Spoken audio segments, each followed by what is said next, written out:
welcome to Pauline Interviews. And today I'm interviewing Sherry Lee Parker. Sherry has her own tour company, which I found very fascinating.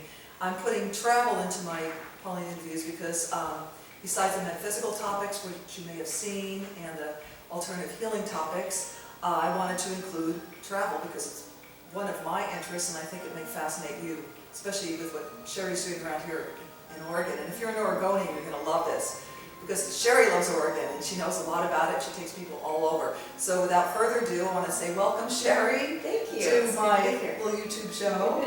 And tell us a little bit about yourself and how you got started. Well, basically it was by accident. I was looking for something to go and do with my granddaughter. And when I went onto the internet, I kept plugging onto things and it took me places where I really didn't want to be. And so I thought, well, I can make a website as good as this, if not better. So I started talking to friends, and once I found somebody who said, okay, I'll show you how to do it, then that started the ball rolling. And then somebody said, well, where's your tours for your website? And I didn't have any. So then I started partnering up with people that I knew who had the transportation part of it. And then we were coming to a point where we were turning people away because we needed so many people to go on the tours that when somebody said, oh, there's only 2 of us, then we were turning them away. And I said, that's not good. So then I started buying my own vans and started getting tours for small groups as well as large groups. So the people you were employing, they had a limit. They wanted a certain amount before they take the tour. Correct. How many years ago did you start this? In 2002. Oh, okay, so wow, I've been doing it for 12 years, almost 12 years now. Yes. That's great. Now, I applaud you. I mean, I'm trying to get my YouTube show going, and I'm going to get some technical help because I don't know a lot of the technical stuff. So did you find somebody to help you design a website? Yes, well, I put basically the designs together myself, but when it came to knowing HTML and all of the things that went into building it, I didn't know anything about that. And so my friend Steve said, I'll teach you, some things to get you by, and we went from there. And it's just grown and grown. Well, that's great. That's really impressive. So you started your business about 12 years ago. Do you have any employees? No, but I do have folks who have their own businesses that I hire at times to come in. And so they're basically owner-operators or self-employed people to do some of the tours, do some of the driving, those type of things that need to be done. Could you give me an example? Well, if I'm overbooked and I have too many wine tours, then I call upon my friend Linda, who is an educator of wines, and she fills in, she drives and takes them to the different wineries and shows them, Oregon. She's not good at the part where it comes to the history of Oregon, but she's wonderful when it comes to the wines. That brings me to the point that you take people, what parts of Oregon do you take them to? Anywhere in Oregon they want to go. So we go to all 7 regions, the coast, the Willamette Valley, we go into Portland, we go to the Columbia Gorge, we go to eastern, central, and southern Oregon. And you said your friend Linda doesn't know much about history, so you must be a history buff. I love Oregon. So when it comes to a lot of small things around Oregon, I love to fill people in and let them know, where the Lewis and Clark's Trail was, take them to Fort Clatsop, do those kind of things that normally they may not do. Where'd you come up with your name of your company, Embrace Oregon? That was a hard one because when in 2002 I was looking around what I could name it, and for some reason I thought, put your arm around it. So what could you do with putting your arm around Oregon? And I thought nothing more than embracing it would be a good word. I want to give you a new name. You are the Rick Steves of Oregon. Rick Steves loves Europe, and he does all his tours of Europe. But have you been here all your life? Yes. Well, I was born in McMinnville, and I always say I was born at Walgreens parking lot because that used to be the hospital. Oh, okay. I thought maybe your mother didn't make it to the hospital. Yeah, I gotta say, I've been here most of my life, and Oregon is an absolutely beautiful state. What I like about this state is there's something for everybody. And there's some, I mean, there's the coast, there are the mountains, there are the rivers, there's the forests, there's the cities. Do you do any city tours? Yes, we do, and I have a wonderful heritage tour of Salem that I do for people, and we get to go to the Capitol, we get to go to Deep Woods Estates, and out to the Willamette Heritage Center. So those are really fun places to go, and it gives you a little sense of what Salem started from, where it's gone, and what's happened today. How much time do you spend researching? Or since you've been doing this for 12 years, you probably have it down, but initially you probably had put a lot of work into this. You had to do all the history and you had to line up the tours where you're going to go and research the places because you're doing them section by section by section. So the first year you were in business, what did your business look like? First year I was in business, basically it was just building the website, getting it to go, getting people involved in placing events for cities and counties onto the website.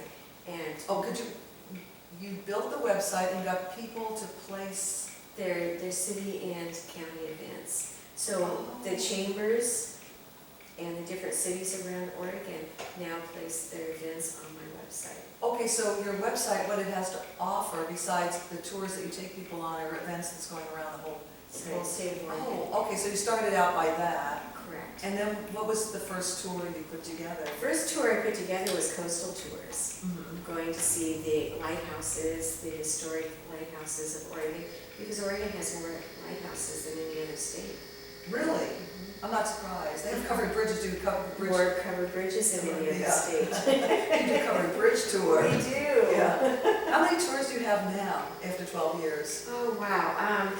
Throughout the year, I could do one every single day if I really wanted to go a place that I did. But I have a good 20 different tours that I do on a regular basis. And you're the tour guide for most of them, except Yes. okay, but you do hire out other, you have a whole frame of references where you can call on people. Right, so let's say that I got sick or I'm double booked for something, then I will take some of them and then somebody else will take some. It took you a while to build that up over the years. Do you know how many people you have on On my calling list? on your calling list? Oh, I probably have, I'd say 10 really, really good people that I want, that I Oh, help. that's great. That's great.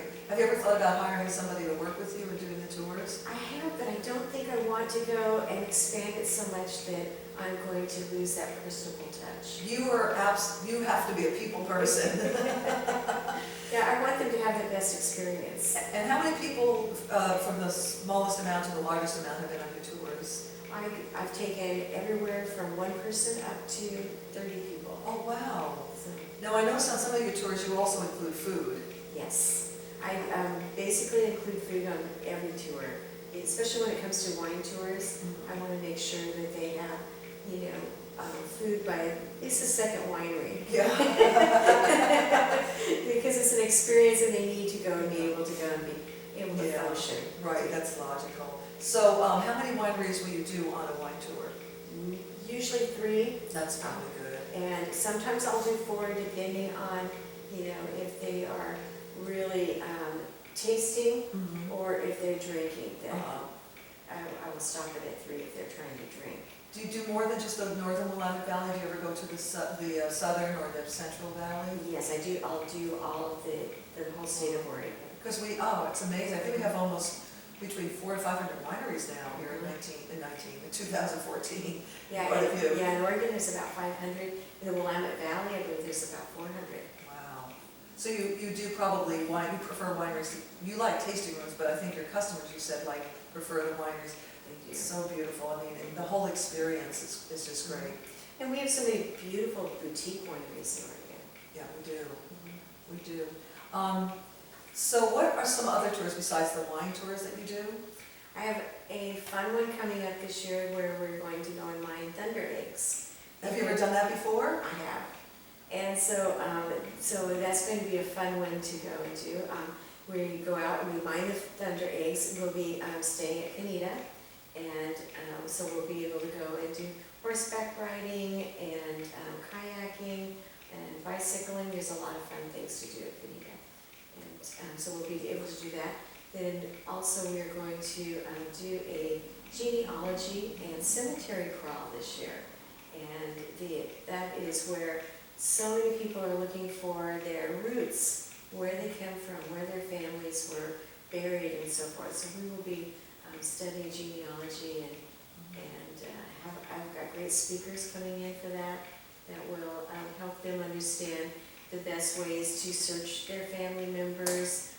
We have Native American Council from the Round Run Indian Reservation who will be speaking about Native Americans and how they were brought together with a lot of tribes in Oregon and stayed at the Round Run reservations where they might be able to find and track some of their family members. This seems like, I researched, I used to do a cable show and I did a lot of research and for my topics, but this sounds like a tremendous amount of research and contacting of resources. So you do that all yourself? You have an office and you contact all these people? Yes, I have a home office that I work out of, and so you might find me at 4 in the morning and you might find me at 12 o'clock at night. On a typical week, how many hours do you put into this? I put a good 60 hours, I would say, Wow. into my business. Wow, I think that's amazing. So the Thunder Egg Tour sounds great to me because I love rock hounding. It's one of my favorite things to do. And my husband and I have gone to, I think it's Lakeview in southeastern Oregon. Have you ever done sunstones? Yes. That's a fun thing to do. And I think there's opal fields and I'm not sure, sapphires or, I don't know, but opal fields. Yeah, I'm not sure about the sapphires, Yeah, but I do opal know fields. opal. Wow, so you make all these contacts and you set this all up? And we set this all up, and then when a person wants to take one of the tours, everything's included into the fee. So they get lodging, the transportation, the special guiding that's going to be needed. They have their foods, in place where we're going to eat, stay. They're just going to have fun. Gratuity? Yep, gratuities are Wow. included. It's an all-inclusive. It's all-inclusive, and they're going to come and they're going to enjoy. So what's one of your smaller, shorter tours, and then take us to one of your big, big tours? Although I might wonder about some in between too. Well, one of the smallest tours would probably be the wine tours, the day tours. Taking them to do the heritage tour in Salem, maybe a day tour of the Columbia Gorge, seeing all the waterfalls, and the Bonneville Dam, or maybe it's just going to the coast for the day, because we will do coastal tours for the day. But for extended tours, we take them clear to Eastern Oregon. We'll go to Joseph, do the Wallowas. So beautiful. Yeah, do the Painted Hills, go to Baker City, stay at the Geyser Grand Hotel. So we have a lot of wonderful places to go and see. How long would the Eastern Oregon tour take you? We usually do a good 6 days. Oh, 6 wow. days, 5 nights. So 6 days would be your longest tour maybe? And we've done some 11 days, 10-night tours as well. Are you going to keep it sounds like you've got a lot to do, so you're going to keep your tours in Oregon? Because you have to call it something else if you went to Washington, like Walla Walla in that one country. I think Oregon's so pretty, I don't think we need to I don't think go outside the state. you won't run out of any place. No. I think that we've got so much to see and do that Oregon would be one place that I just stay concentrated on. How many tours do you do a year? Wow. I would say that I do a good 12 large tours a year, and then when it comes to wine tours, there's probably 40 a year that we do. And what do you do in your spare time? I enjoy grandchildren. So what is, this child that you wanted to take, she was 4 when you started? Okay, so she's around 16? So she's 17 now. Oh, does she ever go on the tours with you? Yes, she goes on the tours with me, and she also goes to a lot of special events that we do where we're telling people about the events and the tours that we have going. And she's great taking the pictures and talking to the people and So signing she wants to up. follow in your footsteps. She does. She does. She's going to, she wants to go to Willamette University this coming fall, and then she wants to be a history teacher and take students on tours all around the world. It sounds like you've had a great influence on each other. She's the one that got you started, and it sounds like you got her started on a great great Yeah, girl. and she loves travel. She's already been to Costa Rica and to Italy, and so, she's a young girl that loves, I think she's got that blood going on that So she loves to travel. it's in the family. So have you always loved to travel? Always. Have you been outside of Oregon, or you're? I've been outside of Oregon, but I've not been outside of the United States yet, so. Well, we'll go to that, but I do like Europe, I gotta say, I'm there with Rick Steves, and I'm here in Oregon with you too, because I love Oregon. So what's about the average age? Do you have people of all ages coming on your tours? I have taken children on the tours. Most of my people that sign up for the tours are 18 years and above. And above. So is there any time you don't want children, or do you limit the age? Like, will you say maybe no infants or nobody two, or especially if the tour is a little more difficult? If we're doing a family tour, where it's not going to bother anyone else, where a child gets sad or cries or gets tired and cranky, then it's fine. But when it comes to a large group of tours, where there's a large number of adults, they probably would rather not have Right, children. you want it to be comfortable for everybody. Yes. So, just one or two more questions. Oregon has some fantastic caves, I know, down in southern Oregon. Have you taken people on any cave tours? Yes, we do the Southern Oregon lot, and we go down to the Oregon Caves, and we make that a great tour where we actually go up to Crater Lake as well. Oh, Crater Lake's wonderful. That's one of the, was it 7 wonders of the, it's one of the wonders of the world. We've got it all here in Oregon. So, so when you go overnight, you stay in hotels, do you ever do any camping? I do have a person who will Do a camping trip. Will do the camping You trip have for to. us. If you're going to do something in Oregon, you have to have And- at least one camping. And we do it around Maupin, Uh-huh. and he also takes them out into the wilderness, does the camping, and they do fly fishing as well, so he teaches them how to fly fish. And so it's a great experience. How about river rafting? The River Chutes is rafting? great for river rafting. We have 3 different companies that will take people river Okay. rafting. So you kind of just set up your people with other companies on things you don't do. On things that I cannot do, Okay. So how many different kinds of tours do you have, do you know? I mean, it sounds like you have quite a few. You have 7 different regions in Oregon that you go to, so you have a lot of wine tours. So maybe about 8 or 9 different kind of tours you have? About 8 or 9 that I particularly do. I will call in my professionals for the things that I don't do. Because I don't drive my helicopter. And so when I have I think that's people- fly helicopter. Fly helicopter, that's what I don't fly with. So, but when I have people who, need to go for helicopter rides and stuff, I call on those people who are really the professionals. I take them there, I wait for them, or sometimes I join them on those events. And It sounds like you have something for everybody, so if somebody's looking for something, they're gonna find it with you, no matter if you do it or you find somebody to do it for them, which is great. So you're great as a tour guide, but as a resource as well. So, so how can people learn more about your tours? I'm just starting this, so I don't have, when I worked in television, we'd have a little strip here with your website, but something easy that people can remember, and they can just hear us say it, and they'll be able to go to your website and check out your tours. EmbraceOregon.com. EmbraceOregon.com, you heard it here. One last question for you, Sherry, because I gotta say, I'm very impressed that as a woman, you started this business because you found a need and you filled it. What advice would you give to any woman who wants to start her own business, from what you've learned over this last 12 years? I don't think anything's unreachable. I think that if you have a dream and a desire to not let people influence you about how it's not going to work, find that space of where it is going to work. If you want to make jellies and jams, then make jellies and jams. If you want to be a seamstress, be a seamstress. But don't let people tell you you can't do things.